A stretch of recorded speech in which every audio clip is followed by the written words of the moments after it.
Gandhinagar police ठाण्याच्या हद्दीत घरफोडी केलेला आरोपी चोरीचे दागिने विक्रीसाठी राधानगरी तालुक्यातील आमजाई भरवडे इथे येणार असल्याची माहिती स्थानिक गुन्हे शाखेच्या पोलिसांना मिळाली होती।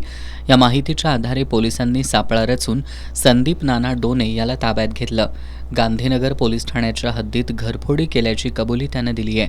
पोलिसांनी त्याच्याकडून 23 ग्रॅम वजनाचे सोन्याचे दागिने आणि 275 ग्रॅम वजनाचे चांदीचे दागिने आणि रोकड असा एकूण 5,52,200 रुपयांचा मुद्देमाल जप्त केलाय।